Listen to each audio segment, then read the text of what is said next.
இந்த உறவு அல்லாஹ் சுப்ஹானஹு வ தஆலா நமக்கு ஒரு அருட்படியாக அனுப்பியிருக்கிறான். இதை நாம் எப்படி பலமாக பயன்படுத்துகிறோம் அல்லது பலவீனமாக பயன்படுத்துகிறோம், அந்த உறவை நாம் எப்படி பேண வேண்டும், எப்படி பேணக்கூடாது என்பதுதான் இந்த ஜும்மாவுடைய சாராம்சம். உறவுகளை நாம் ஒருபோதும் தேர்ந்தெடுக்க முடியாது. உதாரணத்துக்கு சொல்ல வேண்டும் சொன்னா, மனைவியை நாம் தேர்ந்தெடுக்கலாம். நமக்கு பிடிச்ச அழகான பெண்களை மனைவியை தேர்ந்தெடுக்கலாம், ஒழுக்கமுள்ள பெண்களை தேர்ந்தெடுக்கலாம், மார்க்க கல்வி உள்ள பெண்களை தேர்ந்தெடுக்கலாம். இன்னொரு நண்பர்கள் அப்படின்னு சொன்னா, அந்த நண்பர்களோட செயல்பாடுகள் பிடிக்கலன்னா அந்த நண்பர்களை உதவி தள்ளிட்டு வேற ஒரு நண்பர் அல்லாவை பார்த்தால் ஞாபகம் வரக்கூடிய ஒரு நண்பர்களை தேர்ந்தெடுக்கலாம். ஒரு முதலாளியை பிடிக்கல, அவரோட செயல்பாடுகள் சரியில்லை, இஸ்லாத்துக்கு புறம்பாக இருக்கிறது, பொய் சொல்றாரு, ஏமாத்துறாரு, அநீதம் செய்யறாரு வியாபாரத்துல அப்படின்னு சொல்லி அந்த முதலாளி எனக்கு பிடிக்கலன்னு சொல்லி முதலாளியை நம்ம சேஞ்ச் பண்ணிக்கலாம். ஒரு தொழிலாளியா இருந்தா அவர் வியாபாரத்துல நஷ்டத்தை ஏற்படுத்துறாரு, அவர் சரியான நேரத்துக்கு வர்றதில்லை, அவருடைய செயல்பாடுகள் போயிட்டு தராட்டமா இருக்கு, அவர் மூலமா ஏற்பட்ட லாஸ் ஆகுது அப்படின்னு சொல்லிச்சுன்னா அந்த தொழிலாளியமும் மாத்திக்கலாம். ஆனா உறவுகளை பொறுத்த அளவுக்கு அப்படி மாத்த முடியாது. எனக்கு பெற்றோர்களை பிடிக்கல, அவர்களோட செயல்பாடுகள் பிடிக்கல, அல்லது பிள்ளைகள் பிடிக்கல, அவர்களோட செயல்பாடுகள் பிடிக்கல, எனது உறவுகளை பிடிக்கல, அவர்களோட செயல்பாடுகளை பிடிக்கல அப்படின்னு சொல்லி நம்ம மாத்த முடியுமான்னு கேட்டா மாத்த முடியாது. பொறுமையா தான் அவங்களை டீல் பண்ணணும். இந்த உலகத்துல அவங்கள பொறுமையா தான் டீல் பண்ணணும். இந்த உறவுகள் வந்து பாத்தீங்கன்னா மிகப்பெரிய பலம். இந்த உறவுகளை வந்து நம்ம ஒருபோதும் தேர்ந்தெடுக்கவே முடியாது. ஒரு மிகப்பெரிய பலமாக இருக்கிறார்கள். இன்பம் மற்றும் துன்பமான நேரங்கள்ல நம்மோடு ஒன்றாக இருந்து ஆறுதல் சந்தோஷம் அளிக்கக்கூடியவர்களாக இருப்பார்கள். அந்த வீட்டார் கூட வருவாங்க, ஒரு சில நேரங்கள் இருப்பாங்க, போயிடுவாங்க. நண்பர்கள் வருவாங்க, ஒரு சில நேரம் இருப்பாங்க, போயிடுவாங்க. ஒரு ஏதாவது இன்பமான அல்லது துன்பமான நேரங்கள்ல இது நடக்கக்கூடிய சம்பவம்.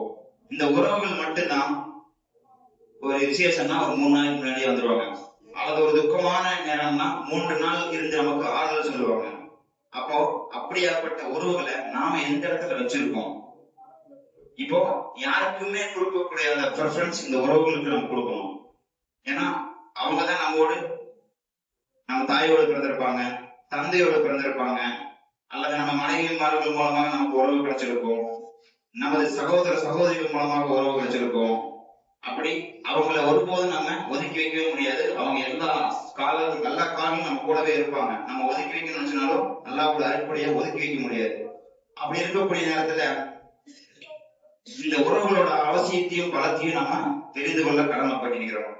ஏனென்றால் இது அல்லாஹ்வுடைய அருட்கொடை, அல்லாஹ்வுடைய கிஃப்ட், அல்லாஹ்வுடைய அன்பளிப்பு இந்த உறவு என்பது. இப்படியாப்பட்ட வேலையில நாம உறவுக்கு கொடுக்கக்கூடிய முக்கியத்துவம் என்ன? ஒரு வாடிக்கையாளருக்கு கொடுக்கக்கூடிய முக்கியத்துவம் கூட உறவுக்கு இந்த கொடுக்கறது இல்லை. ஏன்னா வாடிக்கையாளர் வருவாரு, பிசினஸ் கொடுப்பாரு, அவர்களோட நம்ம ஒரு நல்ல நட்புல இருப்போம், அல்லது நண்பர்களோட நல்ல நட்புல இருப்போம், அண்டை வீட்டாரோட நல்ல நட்புல இருப்போம், இன்னும் பிற நபர்களோட நல்ல நட்புல இருப்போம், ஜமாத்தாரோட நல்ல நட்புல இருப்போம். ஆனா இந்த உறவுகள் விஷயத்துல மட்டும் நம்ம வந்து அவர்களை பார்த்தா முகம் சுழிப்பது, அவர்களை பார்த்தால் முகத்தை திருப்பிக் கொண்டு சலாம் கூட சொல்லாமல் செல்வது, இது போன்று ஒரு காலகட்டத்துல நம்ம வாழ்ந்துட்டு இருக்கோம். இப்போ வாடிக்கையாளர் வராரு, அவர் நம்மளை ஏதாவது நக்கல் பண்ணி கிண்டல் பண்ணி சிரிச்சாலும் அதை பொறுத்துக்கிறோம். என்ன காரணம்னா வகன் உலக ஆசை. அவர் மூலியமா நமக்கு பிசினஸ் கிடைக்குது. அவர் நக்கல் பண்ணாலும் கிண்டல் பண்ணாலும் அவர் என்ன சொன்னாலும் நம்ம கேட்டுக்கிறோம். இதுவே உதாரணத்துக்கு உண்மையான ஒரு உறவு வந்து நம்மள கிண்டல் பண்ணாலோ நக்கல் பண்ணாலோ விளையாட்டு தான் பண்றாங்க, யாரும் வேணும்னு செய்யறதில்ல. அந்த விளையாட்டா பண்ணும்போது அதை பெருசா எடுத்துக்கொண்டு அவங்களுடைய வீம்பு காட்டுறது, ஈகோ காட்டுறது, மேலும் அவர்கள் முகம் சுழிக்கும்படி அவர்களை பேசுவது, இது போன்ற சூழல்களை நம்ம வாழ்ந்துட்டு இருக்கோம். இப்ப உறவுகள் நம்ம பொதுவாகவே பலவீனமாக தான் இருக்கிறோம். இந்த உறவுகளை ஏதாவது ஒரு அற்ப காரணங்களை சொல்லி அழகாக துண்டித்து விடுகிறோம். என்ன காரணம்? அவங்க ஏதாவது தெரியாம பண்ணிருப்பாங்க, அல்லது வேணும்னே பண்ணிருப்பாங்க. அது ஒரு பெரிய காரணமாக எடுத்துக்கொண்டு அவர்களுடைய உறவுகளை துண்டிக்கக்கூடிய நிலை. இப்ப இதே அல்லாஹ் வந்து நேசிக்கிறானா கேட்டா இல்ல. அப்படியாப்பட்டவர்கள் அல்லாஹ் நேசிப்பதில்லை, உறவோடு ஒட்டிவான சொல்லியிருக்கிறான். இப்போ உதாரணத்திற்கு ஒரு திருமண வீட்டில் விசேஷம் என்பது இருக்கும், எல்லா வீட்லயும் இருக்கும். அப்படியாப்பட்ட நேரத்துல ஏதாவது ஒரு சின்ன சங்கடங்கள் சலுப்பு வந்துச்சுன்னா அதுதான் காரணம் சொல்லிட்டு அது ஒரு சின்ன காரணமா இருக்கும், பெரிய காரணமா எடுத்துக்கொண்டு அந்த நிகழ்ச்சியவே ஒரு கெட்ட போக்குல கொண்டு போய் விட்டுருவாங்க. அப்போ இது போன்ற சூழல்கள் எல்லாம் நம்ம இந்த சமூகத்துல பார்த்துட்டு தான் இருக்கோம். சில மனிதர்கள் கேட்கிறோம், ஏன்பா பேசுறது இல்ல, ஏன் அவனுடைய குருவர்கிட்ட பேசுறது இல்ல, ஏன் அவனுடைய சகோதரர்கிட்ட பேசுறது இல்ல, ஏன் அவனுடைய மாமாட்ட பேசுறது இல்ல, ஏன் அவனுடைய சின்னதாட்ட பேசுறது இல்ல, ஏன் அவனுடைய பெரியதாட்ட பேசுறது இல்ல இப்படின்னு கேட்டா அவன் ஒரு அற்ப காரணத்தை கொண்டு இந்த உலகத்துல இருக்கக்கூடிய ஒரு ஹதீஸ்களையும் புராணங்களையும் புறக்கணித்து விட்டு இந்த உலகத்துல ஏதாவது ஒரு புலவர்கள் அல்லது ஒரு மேதைகள் சொன்ன, உதாரணத்திற்கு மதியாதே தலைவாசல் மிதியாது அந்த ஒரு கான்செப்ட் எடுத்துட்டு இந்த மாதிரி ஔவையார் சொல்லியிருக்காங்க, மதியாதே தலைவாசல் மிதியாதுன்னு, அதனால என்ன ஆனாலும் நான் வீட்டுக்கு அதை வாசப்படி மிதிக்க மாட்டேன். அப்போ அவங்க இந்த உலகத்தோட ஒப்பிட்டு ஒரு வாசகத்தை எடுத்து அதனை ஒப்பிட்டு வாழ்கிறார்கள். ஆனால் ஒரு முஸ்லீம் ஒரு இஸ்லாமியன் என்ன பண்ணணும், அல்லாஹ் என்ன சொல்லியிருக்காங்க இந்த விஷயத்துல, அவங்க நம்மளுக்கு அநீதி செஞ்சுட்டாங்களா, அல்லாஹ் என்ன சொல்லியிருக்கான், அல்லாஹ்வுடைய தூதர் என்ன சொல்லியிருக்காரு இந்த விஷயத்துல அப்படின்னு சொல்லி பார்க்கணும். உதாரணத்துக்கு அல்லாஹ்வின் தூதர் இந்த நாவை பத்தி நிறைய இடங்கள்ல பேசலாம். அல்லாஹ்வுடைய தூதர் நாவை நீங்க கண்ணியமா பேணணும் அப்படின்னு சொல்லி சொல்றான். ஆனா நம்ம அதையெல்லாம் விட்டு போட்டு திருவள்ளுவர் சொன்ன யாகாவாரையும் நாகாக்க காவாக்கால் சோகாப்பா சொல்லி இழுக்கப்பட்டு சொல்லிட்டு ஒரு இருந்த குரல் வசனத்தை எடுத்துட்டு இருவரையில் உள்ள வசனத்தை எடுத்துட்டு திருக்குறள் எடுத்துட்டு திருவள்ளுவர் சொல்லியிருக்காரு, யாராக இருந்தாலும் தன்னோட நாம அடக்கி பேசணும், இல்லைன்னா அவங்க பெரிய துன்பத்துக்கு ஆளாக்கப்படுவாங்கன்னு சொல்லிட்டு அல்குரானுடைய வசனத்தையும் அல்லாஹ்வுடைய தூதருடைய வசனத்தையும் புறந்தள்ளி விட்டு அதனோடு இந்த மார்க்கத்தை அதனோடு அவர்களுடைய வாழ்வை ஒப்பீடு செய்யாமல் ஏதாவது ஒரு புலவர்கள், ஏதாவது ஒரு மேதைகள், ஏதாவது ஒரு கவிஞர்கள் சொன்ன ஒரு விஷயத்தை எடுத்து வச்சுட்டு இந்த உலகத்துல ஒப்பீடு செஞ்சு அவங்களுக்கு பின்னாடி போகக்கூடிய சமூகமா இருக்கிறோம். அப்போ ஒரு உண்மையான மூமின் என்ன பண்றோம்னா இஸ்லாத்துக்கு தான் முக்கியத்துவம் கொடுக்கணும். அங்க அல்லாஹ் ஒரு தவறு நடந்துச்சா அதுக்கு அல்குரான் என்ன சொல்றது, அதுக்கு அல்லாஹ்வுடைய தூதர் ஹதீஸ் என்ன சொல்றாங்க, சஹாபாக்கள் என்ன சொல்றாங்கன்னு தான் பார்க்கணும். தவிர இந்த அந்த புலவர்கள் எல்லாம் எதிரில இருந்து அதை எடுத்துருப்பான்னு கேட்டா, ஆதம் நபி சொர்க்கத்துல இருந்து அல்லாஹ் அனுப்பிச்சுட்டு அவங்களுக்கு கீழே இப்படிதான் வாழணும்னு சொல்லி கத்தும் கொடுத்துட்டான். அவர்கள் உலகத்துல எல்லாரோட பெயரையும் கத்து கொடுத்துட்டான். அப்போ அதுல இருந்து பிரிஞ்சதுதான் ஒவ்வொரு வேத நூல்களும். அந்த வேத நூல்கள் இருந்துதான் இந்த அறிஞர்கள், இந்த கவிஞர்கள், இந்த புலவர்கள் எல்லாமே அல்லாஹ்வுடைய வேதத்தில் இருந்துதான் ஒவ்வொரு வாசகத்தையும் எடுத்து அவங்களுக்கு மனவீழ்ச்சிக்கு பொருந்துற மாதிரி பொருத்தி அதை ஒரு நூலா வெளியிட்டு இருக்காங்க. அதையே நாம எடுத்துக்கொள்றோம். ஆனா அல்குரானை நம்ம எடுத்துக்கொள்ள மாட்டோம். இதுதான் இன்றைய காலகட்டத்துல முக்கியமான ஒரு விஷயமா இருக்கு. என்ன விஷயம், குரானையும் ஹதீஸையும் விட்டு யாரோ ஒரு மேதைகள் சொன்னதை எடுத்துக்கொள்றாங்க. அப்படி எடுத்துக்கொள்ளக்கூடாது சகோதரர்களே. உறவை பேண வேண்டும் என்பது நம்மளுடைய கட்டளை இல்லை, இங்க இருக்கக்கூடிய அழைப்பாளருடைய கட்டளை இல்லை, மௌலவிகள் கட்டளை இல்லை, இமாம்கள் கட்டளை இல்லை, அதற்கு முன்னாடி இந்த சஹாபாக்களோட கட்டளை இல்லை. மாறாக இது அல்லாஹ்வுடைய கட்டளை.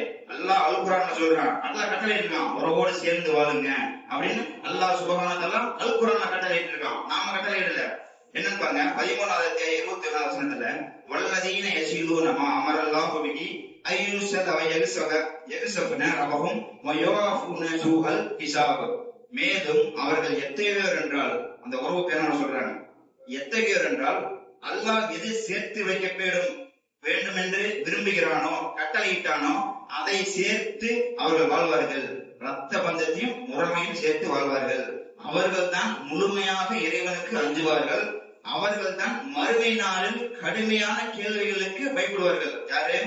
இறைவனுக்கு அஞ்சுபவர்கள். மறுமை நாள கேள்விகளுக்கு பயப்படுறவங்க எப்படி இருப்பாங்கன்னு சொல்லலாம், என்னுடைய கட்டளை என்னவோ அதை தேர்ந்தெடுத்து அதப்படி வாழ்வாங்க. என்னுடைய கட்டளைய ரத்த பந்தத்தை சேர்ந்து வாழுங்க, உறவை சேர்ந்து வாழுங்கன்னு கட்டளை இருக்கேன். அது மாதிரி ஆள் வாழ்றாங்களோ அவங்க தான் எனக்கு அஞ்சியவங்க இந்த வசனங்களும் சொல்கிறார். மேலும் பல வசனங்கள் இந்த மாதிரி சொல்றான். அல் குரான்லயே அல் பக்ரால 2வது அத்தியாயம் 27வது வசனத்தில் அல்லாஹ் சொல்றான், அல்லாஹ் கட்டளையிட்ட பந்தத்தை துண்டித்து பூமியில் எவர்கள் குழப்பம் விளைவிக்கின்றார்களோ இவர்கள் மிகப்பெரிய நஷ்டவாதிகள். அல்லாஹ்வுடைய சட்டத்திட்டம் எதுன்னு தெரிஞ்சிருச்சு, அல்லாஹ் உறவை எப்படி பேண சொல்லியிருக்கான், எப்படி பேணக்கூடாதுன்னு சொல்லியிருக்கான். இந்த கட்டளை தெரிஞ்சும் அதுல இந்த உலகத்தில் இருக்கிற வாசகத்தை எடுத்துக்கொண்டு குழப்பம் விளைவிக்கிறாங்க பாத்தீங்களா, அவர்களுக்கு தான் மிகப்பெரிய நஷ்டவாதிகள் அப்படின்னு சொல்லி சொல்றான். அது மட்டும் இல்லாம மேலும் சூரத்துல் அன்-நிஸால 4வது அத்தியாயம் 36வது வசனத்துல உறவினருக்கு நன்மை செய்ய சொல்லிக்கிறான். 17வது அத்தியாயம் 26வது வசனத்துல உறவுகளுக்கு உரிமையை வழங்க சொல்லிக்கிறான். மேலும் 38வது வசனத்துல உண்மையை வழங்குவர்கள் யார் உண்மையை உறவுகளுக்கு வழங்குகிறார்களோ அவர்கள் என்னுடைய முகமே சிறந்தது. அல்லாஹ்வை பார்த்து நம்ம எப்படி சந்தோஷப்படுவோம் அந்த மாதிரி ஒரு சந்தோஷத்தை அவங்க அனுபவிப்பாங்க அப்படின்னு சொல்லி, யாருக்கு? உறவுகளுக்கு உண்மையை வழங்குவர், உறவுகளுக்கு நன்மை செய்பவர், அவர்கள் ஈருலகிலும் வெற்றி பெற்றவர்கள். சகோதர சகோதரிகளே, ஈருலகிலும் வெற்றி பெற்றவர்கள். இன்னைக்கு நம்ம கடமையை பெற்றிருக்கிறோம். அப்போ அல்லாஹ்வுடைய கட்டளையை பேணி வாழ வேண்டும், ரசூலுல்லாஹ்வுடைய கட்டளையை பேணி வாழ வேண்டும். சகாபாக்கள் சொல்லியிருக்காங்க, அதுக்கு பின்னாடி சகாபாக்கள் அது என்ன கருத்து சொல்லியிருக்காங்க அதெல்லாம் நம்ம ஆராய்ச்சி பார்த்து மேலாக உயர்ந்த கட்டளையான அல்லாஹ்வுடைய கட்டளை தான் நம்ம எடுத்துக்கொள்ள வேண்டும். ஏன்னா அல்லாஹ் நம்மை படைத்திருக்கிறான், மழை பொழிய செய்கிறான், வெயிலடிக்க செய்கிறான், தாவரங்களை முளைக்க செய்கிறான், பயிர் விளைகளை முளைக்க செய்கிறான். நம்மளுடைய முதலாளி, நம்மளுடைய ரட்சகன், நம்மளுடைய எஜமான், அவன் தான் எல்லாமே. நம்மளுக்கு இன்னைக்கு காலையில ஃபஜ்ர் தொழுகைக்கு எழுப்ப விட்டது அவன் தான், இரவென்று உறங்க வைப்பதும் அவன் தான், இன்னும் இதை முடித்து நம்ம உணவு உண்ண காரணமும் அவன் தான். அவனுடைய கட்டளையை மறுத்து எவர்கள் வாழ்கிறார்களோ, அந்த முதலாளியோட கட்டளையை எவர்கள் வாழ மறுக்கிறார்களோ, ஏற்றுக்கொண்டு வாழ மறுக்கிறார்களோ, அவர்கள் தான் மிகப்பெரிய நஷ்டவாளிகள் என்று அல்லாஹ் சுப்ஹானஹு வ தஆலா இந்த கட்டளையின் மூலம் நமக்கு விளக்கிறார். மேலும் எல்லாத்துக்குமே ஒரு 2 விஷயம் நமக்கு ஆசைப்படுவோம். ஒண்ணு, நீண்ட நாள் வாழணும், அல்லது மிகப்பெரிய செல்வத்தோடு வாழணும், நிறைய நமக்கு பர்க்கத் கிடைக்கணும் அப்படின்னு சொல்லிட்டு ஆசைப்படுவோம். அப்போ இந்த ஒரு ஆரோக்கியம் கிடைக்கணும் அப்படின்னு சொல்லி வாழ்வோம். அப்போ இந்த மாதிரி யாரு விரும்புவாங்க? யாராவது மரணத்தை விரும்புவோமா? நீ எல்லாமே நான் பார்த்தாச்சு, அனுபவிச்சாச்சு, நாளைக்கே மோத போனா எனக்கு சந்தோஷம் அப்படின்னு யாராவது சொல்லுவாங்களா? எல்லா விஷயத்திலையும் எனக்கு போதுமானதா இருக்கு, இது போதுன்னு அப்படின்னு யாராவது சொல்லுவாங்களா? என்னுடைய ஆயுள் காலம் போதும், நான் நல்லபடியா வாழ்ந்துட்டேன் அப்படின்னு யாருமே விரும்ப மாட்டோம். எனக்கு இன்னைக்கே மரணம்னு சொல்லிட்டு யாருமே விரும்ப மாட்டோம். எல்லாரும் என்ன விரும்புவோம்?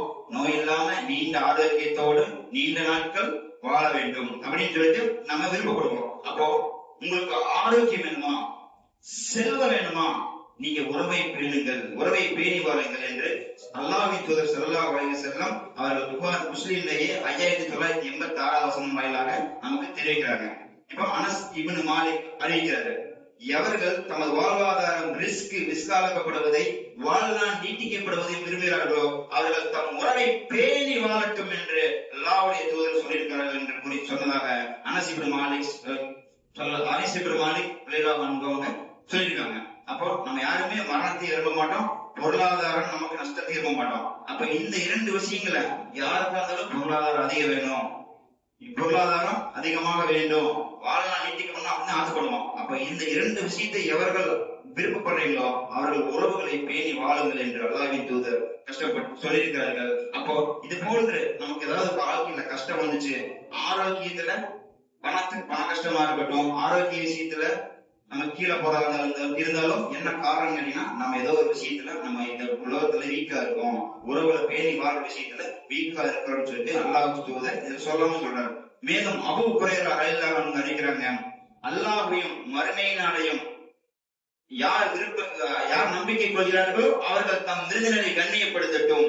அப்போ அல்லாஹ்வையும் அல்லாஹ்வுடைய மறுமையினாலையும் யார் ஒருவர் நம்புகிறார்களோ அவர்கள் தம் விருந்தாளியை கண்ணியப்படுத்தட்டும். இப்ப விருந்தாளியை கண்ணியப்படுத்தக்கூடிய சம்பவம் யாரெல்லாம் இருக்கு?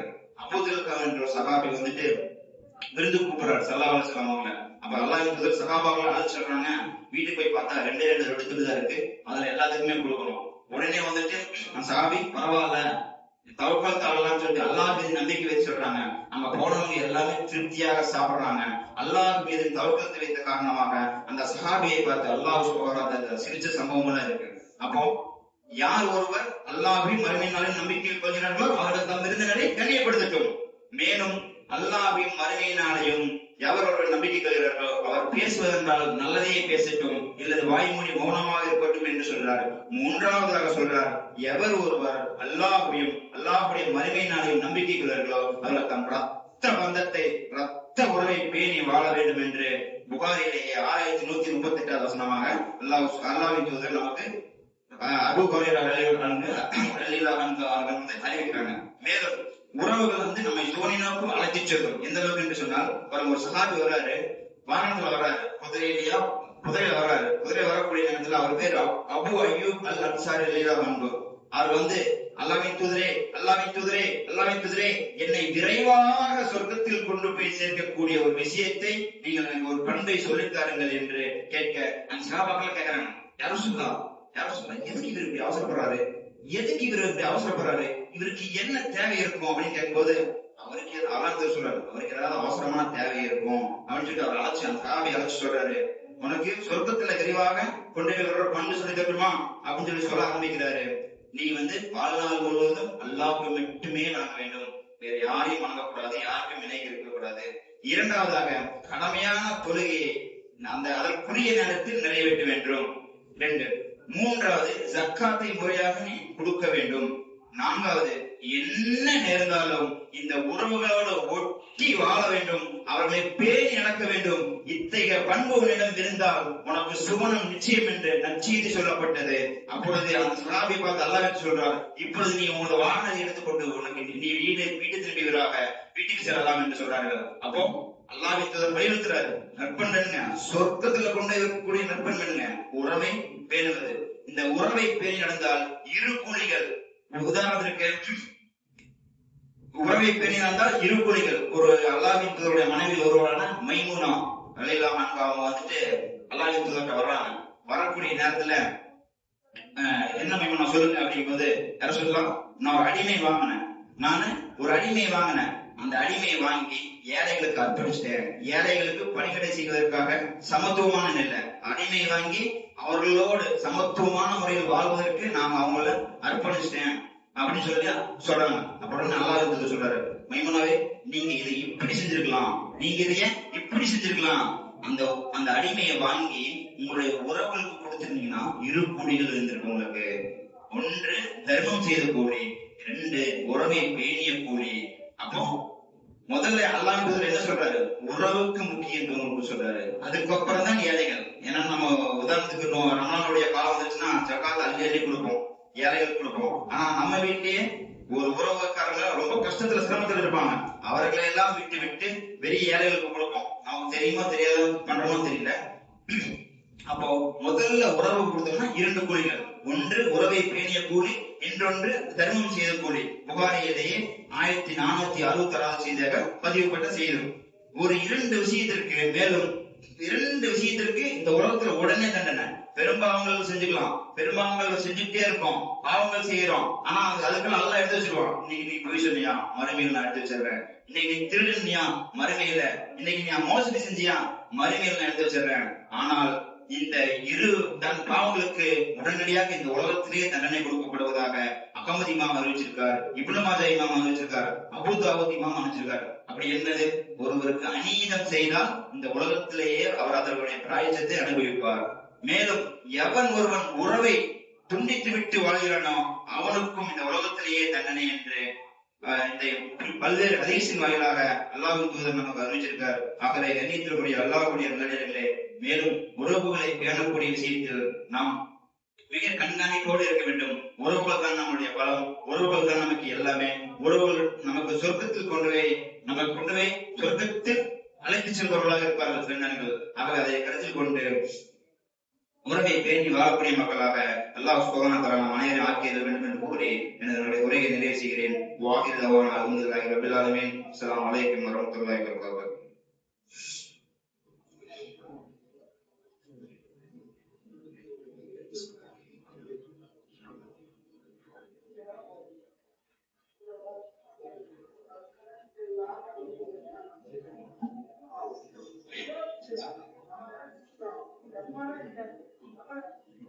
اللهم ربنا آتنا في الدنيا حسنة وفي الآخرة حسنة وقنا عذاب النار.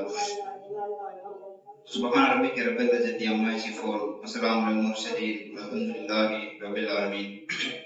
அனைத்திற்குரிய அல்லாஹ்வுடைய நல்லடியார்களே, முதலாம் முறையிலே உறவை எப்படி பேண வாழ வேண்டும், உறவை பேணி வாழ்வதற்கு எப்படி அவர்கள் நாம் எப்படி நடந்து கொள்ள வேண்டும், அதுக்குண்டான ஹதீஸ் வட்டங்கள் எல்லாம் நாம் கொடுத்தோம். இறுதியாக இந்த சொல்லியிருக்காங்க, எவன் ஒருவன் உறவை துண்டித்து வாழ்கிறானோ அவன் சொர்க்கம் போக மாட்டான். புகாரிலேயே 5984 வசனமாக பதிவு செய்யப்பட்டிருக்கிறது. இப்போ 4 பேர் சொர்க்கத்துல போக மாட்டாங்க. அதுல முதலாவது பாத்தீங்கன்னா அல்லாஹ்வுக்கு இணை இருப்பவர், இரண்டாவதாக நிரந்தரமாக மது அருந்துபவர், மூன்றாவதாக சூனியத்தை உண்மை என்று நம்பி அதன் பின்னால் போவர்கள், நான்காவதாக உறவை எவன் ஒருவன் துண்டித்து வாழ்கிறானோ அவனுக்கு சொர்க்கம் கிடையாது என்று சொல்லியிருக்காங்க. மேலும் உறவை துண்டித்து வாழ்வதனுடைய அமல்கள் ஏற்றுக்கொள்ளப்படாது. 3 நாட்கள் மேல் நம் சகோதர சகோதரியோடு எவன் ஒருவன் பேசாமல் இருக்கிறானோ அவன் இஸ்லாத்துக்கும் அவனுக்கும் எந்த பங்கும் இல்லை. மேலும் உறவை துண்டிப்பவன் சாபத்துக்குரியவன் ஆவான் என்று பல்வேறு ஹதீஸின் வாயிலாக அல்லாஹ் நமக்கு விட்டு செல்கிறார். மேலும் புகாரிலேயே 5991 வசனமாக ஸல்லல்லாஹு அலைஹி வஸல்லம் பதிவு செய்றாங்க, எவர் ஒருவர் பதிலுக்கு பதில் உறவாடுகிறார்களோ அவர்கள் உண்மையில் உறவை பேணுபவர் அல்ல, மாறாக உறவு முறிந்து போனாலும் அந்த உறவுடன் இணைகின்றவரே உண்மையான உறவை பேணுபவர் ஆவார். அப்துல்லா இப்னு அமர் நினைக்கிறாங்க. இப்போ உறவுல ஒரு விசேஷம் வருது அல்லது ஒரு துக்கம் நிகழ்வதுன்னா நம்ம அவங்க இசை போடுவோம். பதிலுக்கு பதில் உருவாடுறது. அவங்க ஒரு அன்பளிப்பு செஞ்சா திருப்பி நாம் அன்பளிப்பு செய்யறது. அவங்க ஒரு 5000 ரூபாய் மதிப்புள்ள பொருள்களுக்கு கிஃப்ட் செஞ்சா நாமளும் அதே 5000 ரூபாய் மதிப்புள்ள பொருள்களுக்கு கிஃப்ட் செய்வது. நாம போனாதான் நீ வரல இல்ல நான் வரமாட்டேன், நீ என்னுடைய காரியத்துக்கு வரல இல்ல நான் வரமாட்டேன். அவங்க சொல்லிருப்பாங்க கூப்பிட்டு, இந்த மாதிரி உன்னுடைய நிகழ்வுக்கு என்னால வர முடியாது, எனக்கு உடல்நிலை சரியில்லை, எனக்கு பிசினஸ்ல மிகப்பெரிய ஒரு ஒர்க் இருக்குன்னு சொல்லிட்டு சூழ்நிலையை எடுத்து சொல்லிருப்பாங்க. அப்பெல்லாம் சரி சரி சரி இப்ப போயிட்டு வைப்பான்னு சொல்லிட்டு பின்னாடி அவங்க வீட்டுல ஏதாவது நிகழ்வுனா அன்னைக்கு நீ வரவே இல்லை அதனாலதான் நான் வரல. பதிலுக்கு பதில் உருவாடு. நீ செஞ்ச நான் திருப்பி செய்வேன், நீ செஞ்சீங்கன்னா நான் செய்ய மாட்டேன், நீ செய்யலன்னா நான் செய்ய மாட்டேன் அப்படின்னு சொல்லிட்டு பதிலுக்கு பதில். உதாரணத்துக்கு ஒரு தொழிலதிபர் இருப்பாரு, ஒரு அழைப்பு செஞ்சிருப்பாங்க நீங்க வரணும்னு சொல்லிட்டு. அந்த தொழிலதிபர் ஒரு வேலை விஷயமா வந்துட்டு வெளியூர் போயிருப்பாரு. அந்த வெளியூர் போகல அப்படின்னு சொல்லிட்டு அவருக்கு ஏகப்பட்ட நஷ்டமாகும். அதனால இந்த கம்பெனியில இருக்கிற எம்ப்ளாயிஸ் எல்லாம் வந்துட்டு பாதிக்கப்படுவாங்க. அவங்களுக்கு போனஸ் கொடுக்க முடியாது, சம்பளம் கொடுக்க முடியாதுன்னு சொல்லிட்டு அந்த விஷயத்தை எடுத்து சொல்லிட்டு போயிருப்பாரு, இந்த மாதிரி நல்லா வர முடியாது, நாங்க போனோம்னு சொல்லிட்டுன்னா இந்த எம்ப்ளாயிகள் தொழிலாளர்கள் பாதிப்பாங்க, இவருக்கு என்ன சம்பளம் கொடுக்க முடியாது, அது கோடிக்கணக்கான சொல்லிட்டு தான் போயிருப்பாரு. இவர் எல்லாம் சரின்னு கேட்டு அவர்கிட்ட ஒண்ணு போது இவர் துண்டிச்சிருவார் உறவை. ஏன் அன்னைக்கு நீ வரல இல்ல அதனால. அப்ப சூழ்நிலை புரிஞ்சு வரணும், அவங்க ஏன் வரல எதற்கு வரல அப்படின்னு. அப்போ அதை புரிந்து நடந்து வாழ வேண்டும். அப்போ உடனே அந்த உறவு முறிந்து போனாலும் அந்த உறவை தேடி சென்று வழிவிலை சென்று அவர்களை ஆறுதல் படுத்த வேண்டும். அதுதான் ஒரு மூமியினுடைய அடையாளம். பதிலுக்கு பதில் உறவாடக்கூடாது, நீ செஞ்சாதான் நான் செய்வேன் அப்படின்னு சொல்லிட்டு பதிலுக்கு பதில் உறவாடக்கூடாது. அவங்க செய்தாங்களா செய்யலையா அதெல்லாம் நமக்கு நம்ம அல்லாஹ்வுக்காக வாழ வேண்டும், அல்லாஹ்வுக்காக அவர்களை இருக்க வேண்டும். அவர்களை இணைக்க இருக்கக்கூடாதுதான் நம்ம கண்டிக்கலாம், தப்பில்லை. அவர்கள் முஸ்லீமாக வாழ்ந்து கொண்டால் அவர்களை நம்ம புறக்கணிக்க கூடாது, உறவை பேணி வாழ வேண்டும். அப்போ இந்த ஹதீஸ் மூலமாக என்ன அல்லாஹ் அடிக்கிறார்னா பதிலுக்கு பதில் உறவாடக்கூடாது. அல்லாஹ் சொல்றாரு பதிலுக்கு பதில் உறவாடாதீங்க. உறவு அவர் முடிச்சிட்டாரா நீங்க அப்படி முடிக்காதீங்க, அது மூமியினுடைய பண்பு இல்ல. நீங்க போய் அவரோட ஒட்டி வாழுங்க, அதான் ஒரு மூமியினுடைய பண்பு அப்படின்னு சொல்லியிருக்காங்க. அப்போ இப்படி அவரோட உறவோட விஷயத்துல நாம பலமா இருக்கிறோமா பலவீனமா இருக்கிறோமா அப்படின்னு சிந்திக்க கடமைப்பட்டிருக்கிறோம். மேலும் ஈமான்ல நம்மளுக்கு குறைவா இருக்கிறோம். தொழுகையோட விஷயத்துல, நோன்புடைய விஷயத்துல கடந்த மாசம் முகரம் 9-10 ஆசுராவுடைய நோன்பு வந்துச்சு. எத்தனை பேர் நோன்புன்னு தெரியல. நோன்பு வந்து ஆசுரா நோன்பு எதற்காக நோக்கப்படுகிறது? மூசா நபி ஸல்லல்லாஹு அலைஹி வஸல்லம் அவங்க வந்துட்டு பிறோன் இருந்து காப்பாற்றப்பட்ட தினம் என்று சொல்லி யூதர்கள் ஒரு நாள் அல்லாஹ்வின் தூதர்கள் வந்துட்டு போறார். போகும்போது அந்த யூதர்கள் வந்து நோன்பு வச்சிருக்காங்க. முகரமுடைய 10வது நாள்ல வந்து நோன்பு நோட்டுருக்காங்க. அப்படி நோன்பு நோக்கக்கூடிய வேலையில அல்லாஹ் வந்து கேட்கிறாரு, நீங்க ஏன் சாப்பிடுறீங்க என்பது நான் நோன்பு நோம்பா என்ன காரணம்? அவங்க சொல்லுவாங்க மோசஸ், அவங்க மோசஸ் யூதர்களுடைய மோசஸ், என்னுடைய மோசஸ் வந்து காப்பாற்றப்பட்ட நாள் இன்னைக்கு கொடுங்கோலன் இருந்து அப்படிங்கும்போது அல்லாஹ் சஹாபாக்கள் அழைக்கிறாங்க, வாங்க நீங்க மூசா நபி அவர்களை விட நமக்குத்தான் நெருக்கமானவங்க இல்லைங்களா, அவர்களை விட நமக்குத்தான் நெருக்கமானவர். முன்னாள் நபி எனக்கு முன்னிருந்த நபி மாறவர்.